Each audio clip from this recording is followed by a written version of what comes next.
నమస్కారం sir. Sir ఈ మధ్య కాలంలో అయితే చాలా మంది చెప్తున్నారు అంటే ఏంటి ప్రోటీన్ మీకు మంచిగా సమృద్ధిగా ఉండాలి అంటే నాన్ వెజ్లో ప్రోటీన్ ఉంటుంది, నాన్ వెజ్ తినండి అని. కొంతమంది చెప్తుంటారు లేదు ఆకుకూరలు చాలా మంచిది, కాయగూరలు చాలా మంచిది. అసలు నిజంగా నాన్ వెజ్ అనేది మంచిదేనా సార్, తినొచ్చా? ఇప్పుడు మనము అంటే నేను నా ఒపీనియన్ చెప్తా. ఇది నాన్ వెజిటేరియన్ అందరూ నా మీద ఏమనుకో నాకేం పర్వాలేదు. నేను 30 years నుంచి వెజిటేరియన్, more than 30. నా హిమోగ్లోబిన్ 15.2. నాకు వచ్చిన రకరకాల లిగమెంటేర్లు, డీవీటీలు అన్నీ కూడా నేను మినిమం డాక్టర్ల ఇన్వెషన్తో పోగొట్టుకున్నా. ఇప్పుడు 7 kilometers ఈ రోజు పొద్దున కూడా 7 kilometers KBR park full round running చేసిన. నేను వెజిటేరియన్. బాగుంది. నా ఏజ్కి నాకు 60, నా ఏజ్కి నాకు స్కిన్ బాగుంది, మైండ్ అలర్ట్గా ఉంది. మదనపల్లి నుంచి హైదరాబాద్కి 600 kilometers సెల్ఫ్ డ్రైవింగ్ చేసేస్తా. దిగుతానే నిలబడి అప్పటికప్పుడే నా పని చేసుకుంటా. టైర్డ్నెస్ లేదు. మరి ఇంకేం హెల్త్గా నేను వెజిటేరియన్ హెల్త్గా ఉన్నాను కదా లెక్క. నాన్ వెజ్ తింటేనే హెల్త్ వస్తుంది. నేను నాన్ వెజ్ తినలేదే, మరి హెల్త్గానే ఉన్నా కదా. రెండోది, మన వెజిటేరియన్స్ అనే దానికి 3 కారణాలు చెప్తా. అది నిజమా కాదని మీరు వెరిఫై చేసుకోండి. మన ఇంటెస్టైన్, వెజిటేరియన్స్ దేనికైనా ఇంటెస్టైన్ చిన్న పేగులు అనేవి లాంగ్ వస్తాయి. Small intestine is very long, 7 meters ఉంటుంది, 21 feet 22 feet ఉంటుంది. ఆవులకైనా మేకలకైనా అంటే లాంగ్ ఇంటెస్టైన్. రెండోది, వెజిటేరియన్ అనిమల్స్ అన్నీ నీళ్ళు తాగుతాయి. మేకలు, గొర్రెలు, జింకలు, ఏనుగులు అన్నీ తాగుతాయి. మనుషులు కూడా తాగుతాం. అదే నాన్ వెజిటేరియన్ అనిమల్స్ అన్ని గెతుకుతాయి నాలుగుతో. కొంచెమే నీళ్ళు ఎక్కువ అవసరం లేదు వాటికి, గెతుకుతాయి. చూడండి మీరు. మూడోది చాలా ఇంపార్టెంట్. మీకు అక్కడ వెజిటేరియన్ ఫుడ్ కనపడింది అనుకోండి, ఆడ పులిహార కనపడింది అనుకో, నోటి నీళ్ళు వస్తాయి. మామిడి పండు నోటి నీళ్ళు వస్తాయి, ఉసిరికాయ, చింతకాయ. అంటే మీకు ఆ ఫుడ్ కరెక్ట్ కాబట్టి మీ బాడీ మైండ్ అంతా రెడీ అవుతా ఉంది ఫుడ్కి.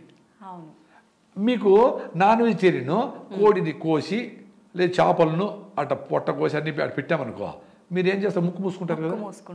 మరి మీ ఫుడ్ కాదు కదా అది. ఇదే ఫుడ్ని మీ కంపు కొట్టుతా ఉండే ఫుడ్ని కుక్క ముందర పెట్టామనుకో, వాడి జొల్లు కారుతుందే, వాడి ఫుడ్ కదా అది. మీరు వెజిటేరియన్గా దాన్ని మార్చుకునే దానికి మనుషులు దానికి అల్లము, గార్లిక్, మిరప్పొడి అవి అని వేయించి అది వెజిటేరియన్గా ఉంది చూడు అని తింటా ఉంటారే.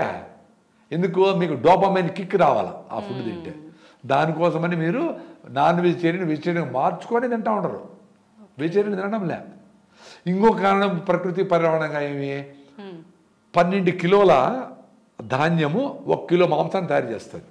12 kilos ధాన్యం, మొక్కజొన్న అయినా సదరైన జొన్న ఏదైనా అప్రాక్సిమేట్గా 12 kilos ధాన్యాన్ని 12 4 200 grams 1/4 kilo తింటారు అనుకుంటే 48 మంది తింటారు. ఈ 12 kilos ధాన్యాన్ని 1 kilo మటన్ చేస్తా ఉండవు. సో 1 kilo ఇద్దరే తినేస్తారు. లేదు 4 తింటారు అనుకో, పోనీ 200 అనుకుంటే కూడా. సో 48 మందికి సరిపోయే భోజనము 4 తినేస్తా ఉన్నారు. రెండోది, ఈ ధాన్యం తయారు చేసేదానికి ఇన్ని నీళ్ళు కావాలి కదా. 1 లీటర్కి ఎంతో లెక్క నేను గుర్తులేదు, ఇలా మర్చిపోయినా. 1 kg తయారు కావడానికి ధాన్యము, రైస్కి అయితే 1300 లీటర్లు, మొక్కజొన్నకైతే కొంచెం తక్కువ ఏదో ఉన్నాయి. ఈ నీళ్ళన్నీ వేస్ట్ చేసి వాడి ధాన్యం తయారు చేసినాం. మళ్ళీ ఈ కోడినో మేకనో పెంచేదానికి దానికి మళ్ళీ ధాన్యం వేసి దానికి ఫీడ్లు వేసి గీళ్ళు వేసి ఇవన్నీ వేసి దానికి ఇన్ని నీళ్లు వేస్ట్ చేసి వాడి మళ్ళీ దాన్ని తయారు చేసినాము. ఎంత కరెంటు, ఎంత న్యాచురల్ రిసోర్స్, ఎన్ని నది నీళ్లు, ఎంత రిసోర్సెస్ అవసరం ఏముంది? ఇది చెప్పేసి మనం నాన్ వెజిటేరియన్ మీ ఇష్టం, ఇంకా నేను తినొద్దో చెప్పాలా, తిని హ్యాపీగా ఉండండి, మేము తినకుండా కూడా హ్యాపీగా ఉన్నాము. మేము ప్రోటీన్ కోసమని సాయంత్రం పొద్దున్నే ఓకే మిలెట్స్, పల్లీల చట్నీ, పల్లీలు మంచి ప్రోటీన్ కదా. ఇంకా పప్పు ధాన్యాలు ఫుల్గా పప్పు వేసుకొని కుమ్ముతాం వేసి బాగా. ఇంకా సాయంత్రం అయ్యేటప్పటికి శనగలు, అలసందులు, బొబ్బర్లు అంటారు ఆంధ్ర సైడ్, పెసలు, ఆ తర్వాత ఇది శనగలు, నల్ల శనగలు, తెల్ల శనగలు, ఇవన్నీ బాగా ఉడకబెట్టి దానికి బాగా తెరమాత పెట్టి ఆనియన్స్ వేసి, నిమ్మకాయ పిండి, కొబ్బరి తురుము వేసి ఇంత తిన్నామనుకో రోజు వస్తుంది కదా ప్రోటీను. కొబ్బరి తురుము కూడా వేసుకుంటారా? టేస్ట్గా ఉండేదానికి. కొబ్బరిలో ఫైబర్ ఉంటుంది. కొబ్బరి మీకు బ్రెయిన్ టానిక్ అని, బ్రెయిన్కి టానిక్ కొబ్బరి. అందుకనే డాక్టర్ బిఎం వెంకటే గారు కొబ్బరిని సూపర్ అన్నారు. మనమే కొబ్బరి తింటే కొలెస్ట్రాల్ వచ్చేస్తుంది అని చెప్పి అందరూ కొబ్బరి అనేది bad propaganda, wrong propaganda. Digestion problem కూడా ఉంటుంది, అరగదు కొబ్బరి తింటే అంటుంటారు సార్ చాలా మంది. అదే ఇప్పుడు మీరు ఏం పెడితే అది అరిగించాలి, మీ బాడీ రెడీ అవుతుంది, మీ సిస్టమ్ రెడీ అవుతుంది. ఇప్పుడు మీరు మంచిగా కొర్రలు, సాములు, రాగి ముద్ద, జొన్న రొట్టెలు దీన్ని బాగా పనిచేస్తూ ఉంటే దాన్ని అరిగించే దానికి సరిపోయే మైక్రో ఆర్గానిజం, మైక్రోబ్స్ లోపల తయారవుతాయి. మీరు స్టైల్గా లోపలికి బుడుక్కని లోపల పోయి చేశారనుకో, బుడుక్కని బయట వచ్చేదానికి ఏమేమి చేస్తారో ఆ వ్యవస్థ రెడీ అయి ఉంటుంది. సో మీరు కొర్రలు, సాములు, జొన్న రొట్టెలు స్టార్ట్ చేశారనుకో, కొబ్బరి, శనగలు కొన్ని ఎక్కువ తినే స్టార్ట్ చేశారనుకోండి, ఏది స్ప్రౌట్స్ ఏదైనా వారానికి ఒక రోజు మీరు మొలకలు కూడా తింటే మంచిదే. వారానికి ఒక రోజే, రోజు కాదు. రోజు అయితే గ్యాస్ ట్రబుల్ రావచ్చు. అవి తిన్నప్పుడు వాటిని డైజెస్ట్ చేయడానికి సరిపోయే మైక్రోబ్స్ ఆ సిస్టమ్ లోపల రెడీ కావాలి కదా. అది వారమో నెలలో పడుతుంది. అందులో నాకు అరగలేదు నిలిపేస్తే ఎట్లా అరుగుతుంది? ఇప్పుడు చెరుకు పెట్టే గారిలో ఇనపరాళ్ళు పెట్టామనుకో, రాయి వేసామనుకో, కరుగుతుందా? అంతే కదా. మీ సిస్టమ్ ఈజీగా అలవాటు అయింది, దానికి కాదు. కొన్ని రోజులు ట్రై చేయండి.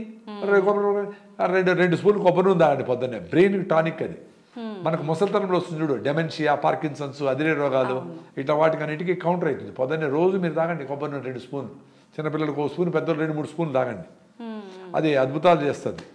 తర్వాత మీ బ్రేక్ఫాస్ట్తో పాటు 2 రోజులు నువ్వుల లడ్డు, 2 రోజులు పల్లీల లడ్డు, 2 రోజులు కొబ్బరి లడ్డు, ఇవి తాగండి. మీరు 1 మంత్లో 2% హిమోగ్లోబిన్ పెరుగుతుంది. ఇది అద్భుతం, ఇంకేం అవసరం లే. మీరు లడ్డు చేసే టైం లేకపోతే మీ బ్రేక్ఫాస్ట్ టేబుల్ మీదనే ఒక గ్లాస్ బాటిల్లో నువ్వులు కొద్దిగా వేస్తే టేస్ట్గా ఉంటాయి, ఫ్లేవర్ బాగుంటుంది. వేయించారు పెట్టండి. బెల్లం ముక్కలు చేసి పెట్టండి. ఆర్గానిక్ బెల్లం, నల్ల బెల్లం, తెల్లగా ఉండేది కాదు. తెల్లగా ఒరిజినల్గా ఏమైనా రైస్ చేస్తే తీసుకోండి, కానీ తెల్లదాని కోసం కెమికల్స్ కలుపుతారు, అది మంచిది కాదు. హైడ్రోస్ అన్ని కలుపుతారు, అది మంచిది కాదు. పల్లీలు రాత్రి నానబెట్టేసి పొద్దున్న అన్ని పల్లీలు 2 రోజులు పెట్టండి. బెల్లం, పల్లీలు బెల్లం 2 రోజులు కొబ్బరి కొట్టేసి కొబ్బరి మొక్కలు బెల్లం పెట్టండి. సో మీరు లడ్డు చేయాలా, లడ్డు చేసే టైం ఓపిక లేకపోతే మీరు అట్లే నువ్వులు వేసుకొని బెల్లం ముక్క లోపల వేసుకోండి, లడ్డు లోపలే తయారవుతుంది. ఏమైనా లడ్డు అయినా మనం తినే కదా తినేది, లడ్డు చేసే టైం లేదు, బిజీ కదా. ఏదైనా చిన్న పని చెప్తే అమ్మా పని టైం లేదే అంటాడు. మరి ఇన్ని మిషన్లు, ఇంత అదృష్టం, ఇన్ని లిఫ్ట్లు, ఇంత కరెంటు, ఇన్ని గ్రైండర్లు, ఇన్ని వచ్చినాయి కదా, ఇంకా టైం లేకపోతే ఎట్లా? ఆ కిచెన్ను గౌరవించి ఎవరో ఒకరు డెడికేట్ అయ్యి అమ్మో నానమ్మో 2 ఉద్యోగం చేయకుండా మొగుడో 40 పాకం బాగా నేర్చుకొని ఆయన చేసి మంచి ఫుడ్ ఇంట్లో తిని ఇల్లు సర్దుకొని ఇల్లు అన్నీ చూసుకొని చాలా పెద్ద పని అది. తమాషగా మహిళలు ఏమంటారు, ఏం చేస్తామంటే ఏం లేదండి ఇంట్లో ఉంటాను అంటే ఇల్లు పెద్ద పని. నువ్వు చేసే ఉద్యోగం కంటే ఇల్లు మెయింటైన్ చేసి చాలా అద్భుతమైన, ఆకర్షణీయమైన, అందమైన, అవసరమైన పని.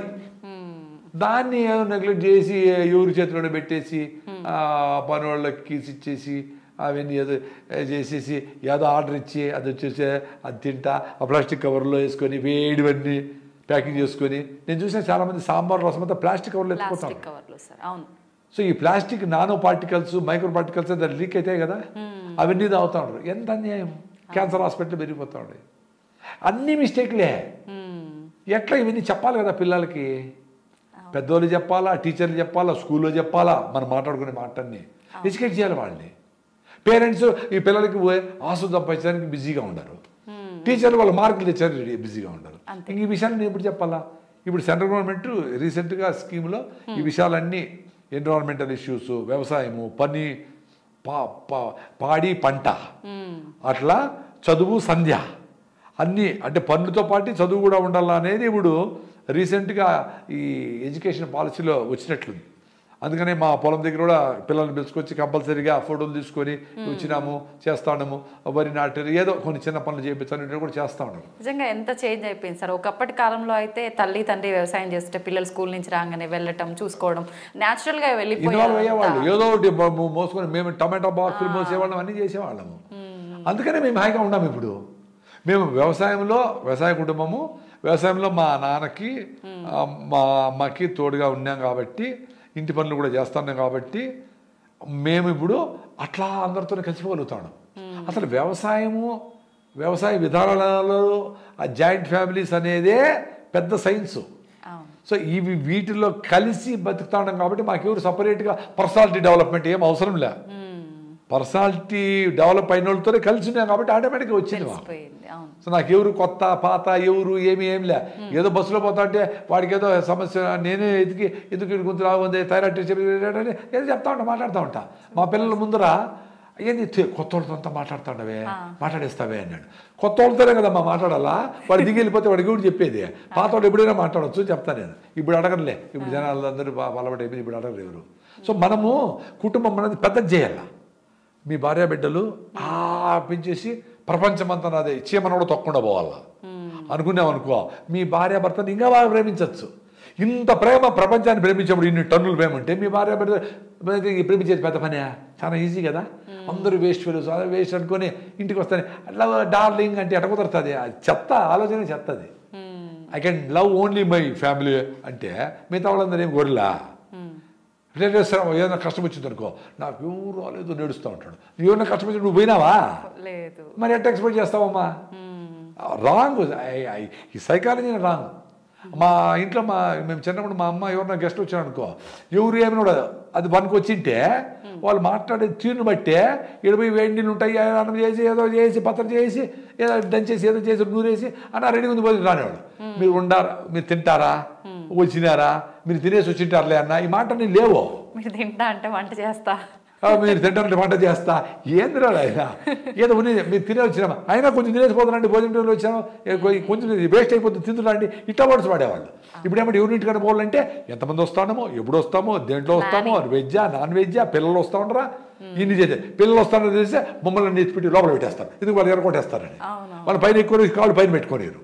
కానీ ఒరేనైనా అన్నింటి ప్లాస్టిక్ కవర్లు వేసుకొని మీరు ప్లాస్టిక్ కవర్ కూడా సావండి. పెద్ద పెద్ద వాళ్ళందరూ పిల్లలు వస్తే ఆరోగ్యంగా ఉంటారు, వచ్చి పోస్తే తుడుచుకోండి, ఏమవుతుంది? ఎంత పిలిచేది ఎందుకు, వాళ్ళు వచ్చి టెన్షన్ పడేది ఎందుకు? అందుకు ఎవరు పిలవడంలే, ఎవరు ఇంటికి పిలవడం. Okay will have a get together ఎక్కడ అంటే సరోవర్ హోటల్ ఆడేది. ఇంటికి వస్తే పని ఎక్కువ గలీజ్ అయిపోతుంది, మళ్ళీ క్లీన్ చేసుకోవాలని. అరే నీ ఇల్లు అందరి ఇల్లు, మన ఇల్లే అనేవాళ్ళు, నా ఇల్లునే. ఇప్పుడు ఇంట్లో కూడా నా రూమ్ అంటున్నాడు పిల్లోడు, కూతురు రూమ్ వేరే కొడుకు రూమ్ వేరే అన్న. ఏంది ఎక్కడికి పోతా ఉండరా స్వామి? అందుకే హ్యాపీనెస్ లేదు ఎవరికి, అంత సెల్ఫ్ సెంటర్డ్ అయిపోయి సెల్ఫ్ సెంట్రిక్ అయిపోయినా. నిజంగా అసలు సూపర్ సార్, అసలు మీ మాటలు వింటుంటే అట్లా వినాలనే అనిపిస్తుంది ఎంతసేపు అయినా. మీరు పాటించండి, హ్యాపీగా ఉంటారు. Thank you sir. Sir, one life lesson what medicine has taught you. Whatever you can do without expecting.